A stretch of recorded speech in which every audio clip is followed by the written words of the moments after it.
Hi everyone, welcome back. Now let's see how to create a servlet. Now this is the sample web project which we created in the previous session. Now I'm going to create a servlet. Now if you go to Java resources in SRC folder, we will be creating a package called com.servlets. I'm going to create a servlet here by saying new servlet. You can also create a Java class and then convert it to a servlet. But since we have this option of creating the servlet in a straightforward approach, let us do that. New servlet. Here I'll give the name of the class as Hello Servlet.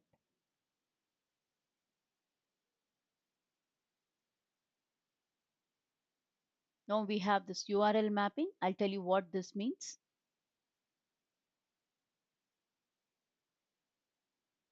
And here it is asking, do you want to generate all these methods? Now let me deselect the constructor because I don't need a constructor inside the servlet. Then I'll click on finish. So here is our servlet. Now I'm going to delete all other comments and all other statements except the do get and the do post methods. Now do get is a method which is overridden from HTTP servlet, which will be invoked when there is a HTTP GET request. When the client gives a HTTP request using GET method, there are two objects that are created by the container.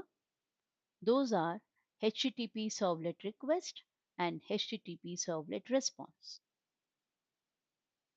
Now let us take the example of do get and let us print some message inside the do get method. Now to print a message on the browser, we need to create an object of print writer.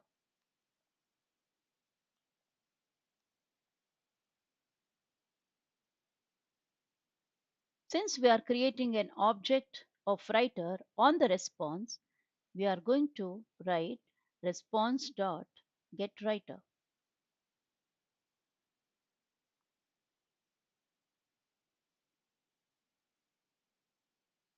Now to print any message, we say print out.print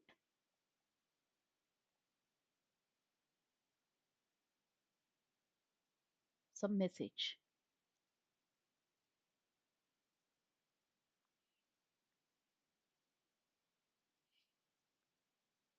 Now let us run the servlet. I'm going to right click on this. Now I'm going to say run as run on server.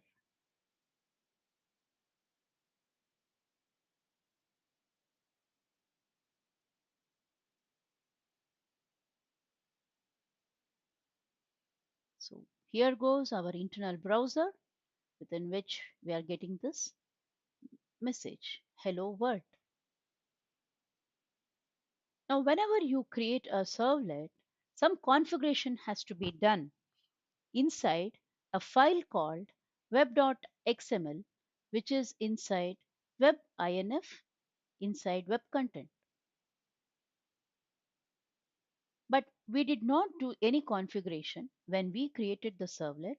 The reason is when you selected the dynamic web module version 2.5, web.xml will get configured or web.xml will get updated automatically.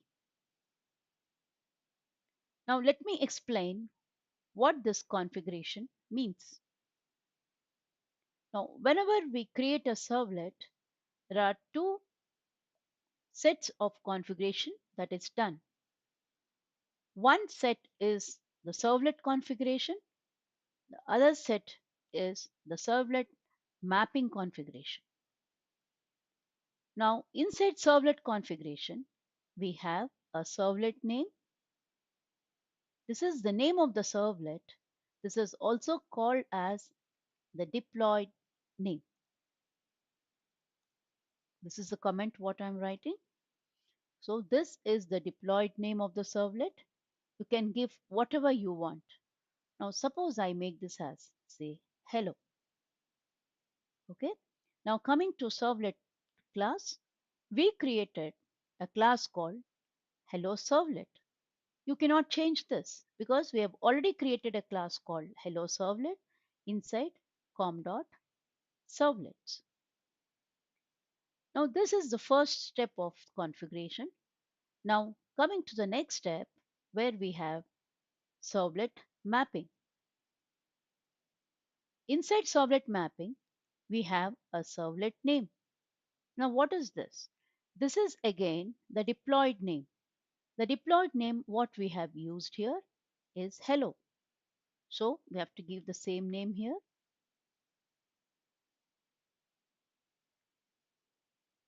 right? So this should match with this.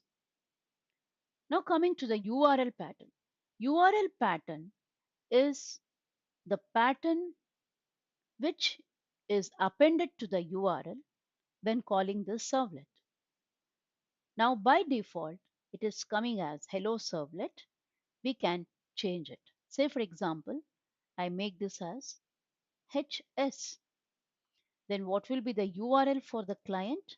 So client will call this as http colon localhost 8080 slash sample web project slash hs. So this hs what you're seeing here, that is nothing but the URL pattern, right? Now we'll save this. We'll close this window and we'll run this once again.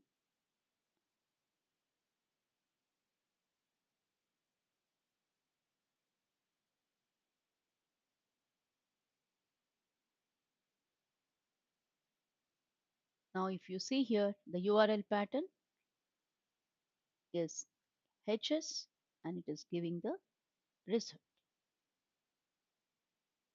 Thank you.